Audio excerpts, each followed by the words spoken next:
मैं आप सभी के लिए लेके आई हूँ daily current affair GK GS के मोस्ट इम्पॉर्टेंट क्वेश्चन। ये सभी प्रश्न बेहद ही महत्वपूर्ण हैं, तो आप सभी प्रश्नों को ध्यान से देखिएगा और नोट करते जाइएगा। यदि आप चैनल पर नए हो तो चैनल को सब्सक्राइब अवश्य करें ताकि आपको नोटिफिकेशन मिलता रहे। चलिए देखते हैं। आज का हमारा पहला प्रश्न है, नए संसद भवन का डिजाइन किसने तैयार किया है?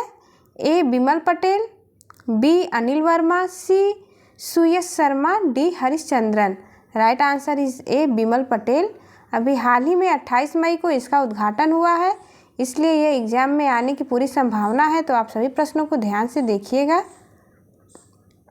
चलिए इसका सलूशन देखते हैं। हाल ही में भारत के प्रधानमंत्री ने देश के नए संसद भवन का उद्घाटन किया जो पुनर्निर्मित सेंट्रल विस्टा परियोजना का हिस्सा है। अगला पॉइंट है, आर्किटेक्ट विमल पटेल द्वारा डिजाइन किए गए नए संसद भवन का निर्माण वर्ष 2019 में शुरू हुआ था। नए संसद भवन को बनाने की आवश्यकता क्यों पड़ी? आइए इसे देखते हैं। सांसदों के बैठने के लिए स्थान कम होना एक प्रमुख कारण रहा इसका। पुराने भवनों को पूर्ण लोकतंत्र के लिए द्विसदनी विधायिका को समायोजित करने के लिए डिजाइन नहीं किया गया था। अगला पॉइंट है,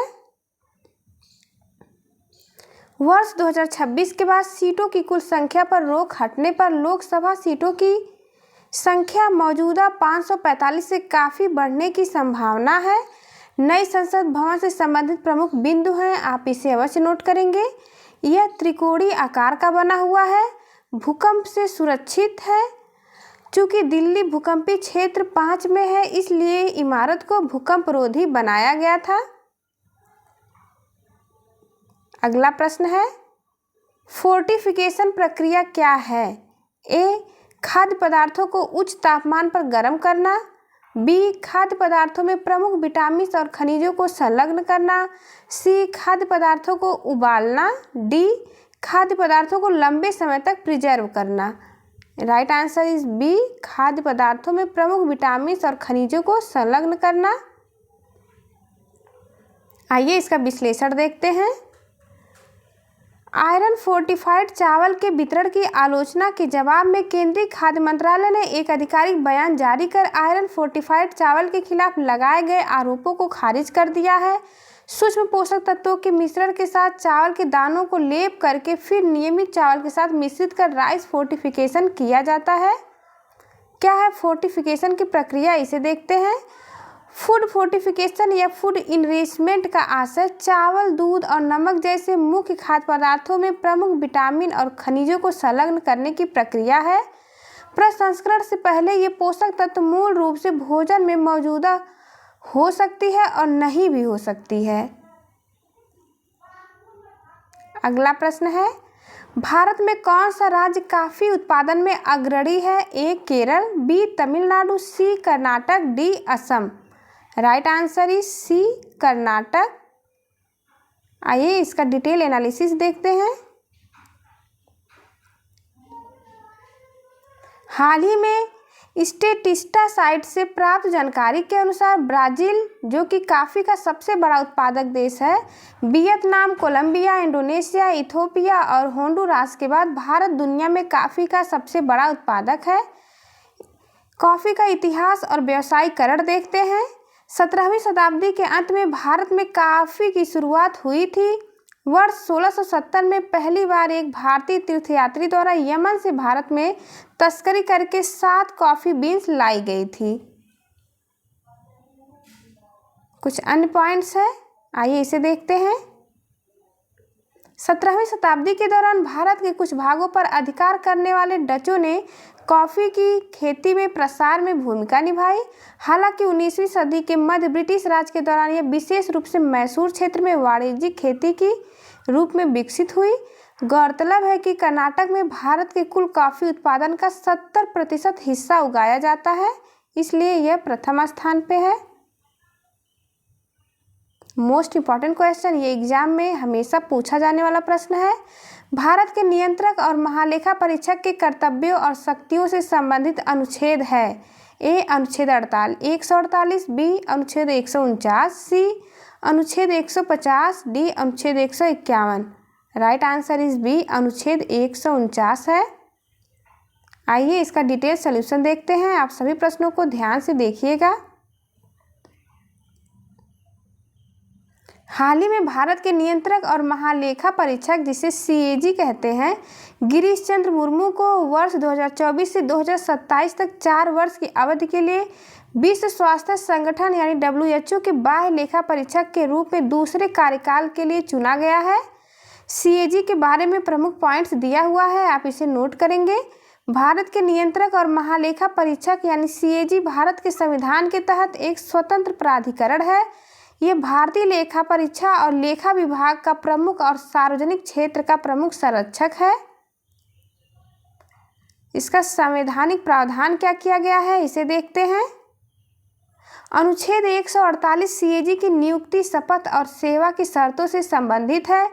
अनुच्छेद 149 भारत के नियंत्रक और महालेखा परीक्षक के कर्तव्यों और शक्तियों से संबंधित है। अनुच्छेद 150 कहता है कि संघ और राज्यों को खातों का विवरण राष्ट्रपति के अनुसार सीएजी की सलाह पर रखना होगा। अनुच्छेद 151 कहता है कि संघ के खातों से संबंधित सीएजी की रिपोर्ट्स को राष्ट्रपति को सौंपी जाएगी, जो संसद के प्रत्येक सदन के पटल पर रखी जाएगी। अगला प्रश्न है, Indo Pacific economic framework for prosperity पहल कब शुरू की गई थी? A 2020, B 2021, C 2022, D 2019। Right answer is C, 2022 में शुरू की गई थी। आइए इसका डिटेल एनालिसिस देखते हैं। हाल ही में Indo Pacific economic framework for prosperity मंत्री स्तरीय की दूसरी बैठक संपन्न हुई। इसमें हिंद प्रशांत क्षेत्र के भागीदार देशों के बीच आर्थिक सहयोग में महत्वपूर्ण योगदान को दर्शाया गया है। क्या है IPEF के विषय में, इसे देखते हैं। यह एक अमेरिकी नेतृत्व वाली पहल है जिसका उद्देश्य भागीदार देशों के मध्य आर्थिक साझेदारी को मजबूत करना है। अगला पॉइंट है, IPEF को संयुक्त राष्ट्र अमेरिका और भारत प्रशांत क्षेत्र के अन्य भागीदार देशों द्वारा संयुक्त रूप से 23 मई 2023 को टोक्यो में शुरू किया गया था। इसके सदस्य देश शामिल हैं, नीचे दिया हुआ है, आप चाहे तो इसे नोट कर सकते हैं। अगला प्रश्न है, पुनीत सागर अभियान किस संस्था का प्रमुख अभियान है? ए भारतीय तटरक्षक, बी राष्ट्रीय कैडेट कोर यानी NCC, सी सीमा सुरक्षा बल, डी भारतीय नौसेना। राइट आंसर इज बी, राष्ट्रीय कैडेट कोर। आइए इसका विश्लेषण देखते हैं। NCC ने 30 मई 2022 को अपने देशव्यापी प्रमुख अभियान पुनीत सागर अभियान की नवीनतम चरण शुरू किया है। यह अभियान 5 जून 2022 तक विश्व पर्यावरण दिवस तक जारी रहेगा। इसका उद्देश्य है NCC द्वारा नदियों और झीलों सहित समुद्र तटों पर नदी के किनारों को साफ रखने के महत्व के बारे में स्थानीय आबादी के बीच जागरूकता बढ़ाने के लिए की गई थी। इस अभियान का उद्देश्य स्थानीय लोगों को स्वच्छ भारत के बारे में अवगत कराना और उन्हें उसके प्रति जागरूक बनाना है। अगला प्रश्न है, मोस्ट इंपॉर्टेंट क्वेश्चन, कई बार एग्जाम में पूछा गया है। निम्नलिखित में से किस घटना के दौरान बाल गंगाधर तिलक को लोकमान्य की उपाधि दी गई थी? ए होम रूल आंदोलन, बी सूरत विभाजन, सी स्वदेशी आंदोलन, डी 1908 में उनका कारावास। Right answer is A, home rule आंदोलन के दौरान यह उपाधि उन्हें मिली थी। आइए इसका विश्लेषण देखते हैं। इसके सभी पॉइंट्स बेहद ही महत्वपूर्ण हैं।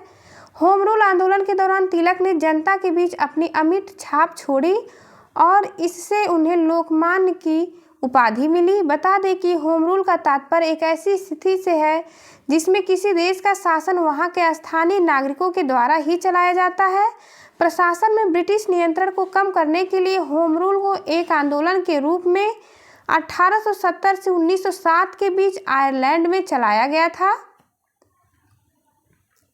अगला पॉइंट है, एनी बेसेंट तथा तिलक के नेतृत्व में चलाया गया भारतीय होम रूल आंदोलन आयरिश होम रूल आंदोलन से प्रभावित था। होम रूल आंदोलन के दौरान पत्र पत्रिकाओं के माध्यम से स्वराज के महत्व का व्यापक स्तर पर प्रचार किया गया, जिससे जनता में राष्ट्रीय चेतना बढ़ी। जनता की यही चेतना आगे चलकर स्वतंत्रता आंदोलन को प्रेरित करती रही। अगला प्रश्न है, ये भी मोस्ट इम्पॉर्टेंट क्वेश्चन है, कोणार्क सूर्य मंदिर का निर्माण किस शासक के शासनकाल में हुआ था? ए राजा नरसिंह देव प्रथम, बी महेंद्र प्रथम, C Veer Singh Dev, D Devaraya. Right answer is A Raja Narasimha Dev प्रथम के शासनकाल में हुआ। आइए इसका विश्लेषण देखते हैं। हाल ही में कोणार्क सूर्य मंदिर परिसर के विकास की योजना पेश की गई। 209 करोड़ रुपए से अधिक के बजट के साथ इस पहल का उद्देश्य मंदिर परिसर के आसपास के भौतिक बुनियादी ढांचे को बदलना और पर्यटकों को समृद्ध अनुभव प्रदान करना है। कोणार्क सूर्य मंदिर के बारे में कुछ इंपॉर्टेंट पॉइंट्स दिया हुआ है, चलिए इसे देखते हैं। कोणार्क सूर्य मंदिर पवित्र शहर पुरी के पास पूर्वी उड़ीसा में स्थित है। 13वीं शताब्दी में राजा नरसिंह देव प्रथम, जो कि 1238 से 1264 ईस्वी द्वारा निर्मित हुआ। मंदिर को एक विशाल रथ के आकार में बनाया गया है। यह सूर्य देव को समर्पित है।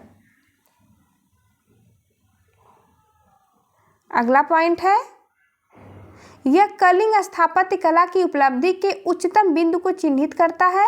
इसे 1984 में यूनेस्को के विश्व धरोहर स्थल घोषित किया गया था। कोणार्क सूर्य मंदिर के दोनों ओर 12 पहियों की 2 कतारें हैं। कहा जाता है कि इस मंदिर के 7 घोड़े सप्ताह के 7 दिनों के प्रतीक माने जाते हैं।